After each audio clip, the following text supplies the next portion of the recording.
Good morning to our man, JP Morosi. JP is fired up to start a new week, and I can't wait to learn what you have to say on this James Click Houston Astros situation. A World Series winning general manager who, by all accounts from the outside, was doing a terrific job. Obviously, they raised the commissioner's trophy just over a week ago, but he gone. He out in the Space City. What in the wide, wide world of sports is happening in Houston? Matt and Harold, happy Monday. This is quite a story. And as you point out, Matt, it is really without precedent that the GM of a World Series winning team would depart within days of the parade. The parade is Monday, and then Friday, early afternoon, comes word that James Click is out. They are parting ways from the standpoint of his title as the GM of the Houston Astros. Now, to back up a little bit, this was announced as a mutual parting of the ways when James Click came in to replace Jeff Luhnow prior to the 2020 season. It was a 3-year deal. That contract expired in the middle of the World Series, October 31st, on Halloween. And we had seen reports, Matt and Harold, during the course of the year of there being some differences of opinion, let's say, between James Click and the owner, Jim Crane.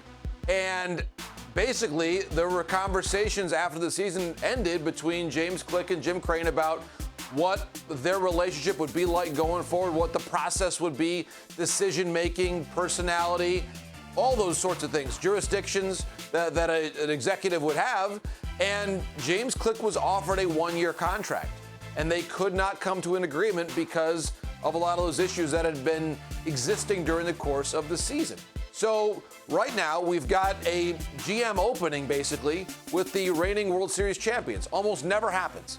What we do know is this, that for the time being, and Mark Berman of Fox Sports in Houston has reported this first, that 2 different executives in the Astros hierarchy have been elevated to the position of assistant general manager. Bill Furcus and Charles Cook. They join Andrew Ball. So there are 3 assistant GMs right now. Oh my goodness. I was told by a number of agents yesterday that Bill Furcus, who used to be their senior director of strategy, is now the main contact for the agents in terms of free agency, because as we know, that market is going. People are signing. They signed Rafael Montero, in fact, over the weekend. So they are doing their business. Bill Furcus, the point person there.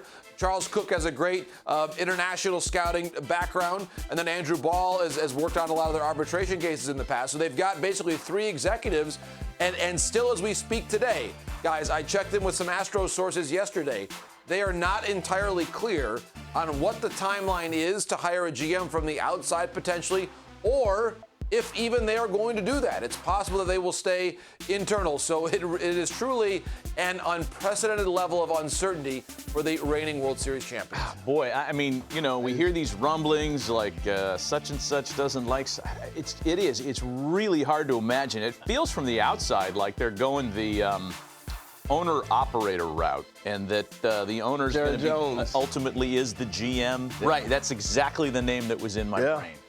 Wow. Is that wrong? Is that wrong to feel that way? I'm thinking. I mean, from the outside, I'm not saying that's right. I'm just saying that's the interpretation that we get. Let's move on from the Astros, a team that has... Hard to get things done, though, when you have 3 people making decisions. Oh, yeah. By the way, there is a little Astros news. So, you know, even though they don't have a GM technically, they have 3 assistant GMs, one whose name is destined to get me fired. If I attempt to say Furcus more than 1 time on this program, it would be ill-advised. They did sign a reliever. They came to a deal with Rafael Montero. They did, Matt, and I'll make a couple points here. Number 1, Rafael Montero, what a great pickup he was, again, for James Click at the trade deadline back in 2021, and he was part of that extraordinary bullpen performance that we saw, whether it was Montero, Abreu, Neris, Presley. The bullpen, for me, was what decided that World Series in favor of the Houston Astros. So Montero comes back after really correcting his performance. You see what he had done there in a deal with the Mariners back in July of 2021. And I'll make this point as well, Matt and Harold, to the big picture here. Montero's deal and the amount of money that he received along with the Robert Suarez deal with the Padres, I was communicating with a number of GMs, or a number of agents, I should say, yesterday, and those agents were telling me, wow, the relief pitching market is excellent right now. When you've got Suarez, who didn't have any major league experience before last season, getting a 5-year deal with an opt-out after 3, and then Montero, as you point out, who had struggled in 2021, and you consider he had an ERA above 6 just a year ago at this time, and he now gets a lucrative 3-year deal. I've had a number of agents tell me this is a really good offseason to have a high leverage reliever as a free agent. So you see the likes of Nick Martinez with the Padres and others. This is a very, very good time indeed for the relief market if you're a pitcher who's looking to cash in free agency. So JP, last week I said with Suarez, this is so unusual. And I was told he was a free agent. They gave him the rights of pitching in Mexico before and blah, blah, blah. And I was like, it changed the market. And I was basically told, well, you don't know what you're talking about. That changed the market. It just did.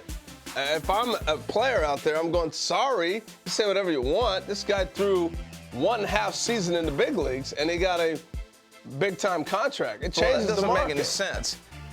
Thank you.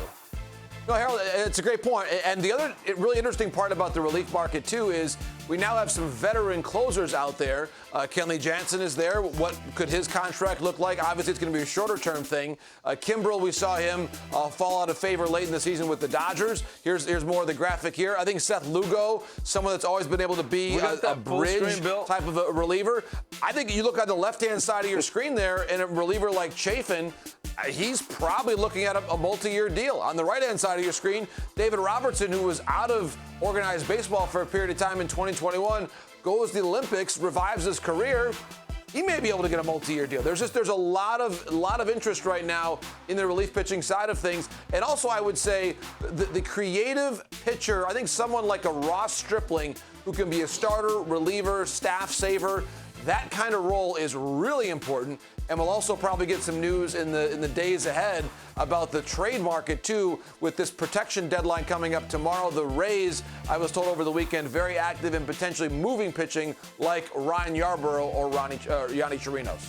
Hey, give me the last name once again of that assistant GM with the Astros. Bill Furcus. Bill Say Furcus. that again. I'm sorry. Furcus. It's a Furcus. Got it. Furcus. Furcus. Well, I'm gonna write that one focus, down. and we'll be back at you later. Yeah, JP Morosi with the alisted comings and goings, I suppose, with the World Series champion Astros, and JP will rejoin us a little bit later on. I remember when I was a free agent in '93, I went to the Orioles, and they had a committee. It took forever to make a decision on who they wanted to sign.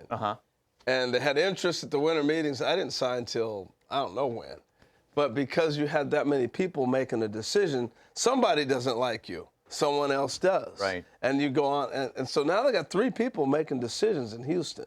Somebody eventually has to be the guy that says, I think they have 3 people making suggestions in Houston. You're There's right. 1 person making the decisions. You're right.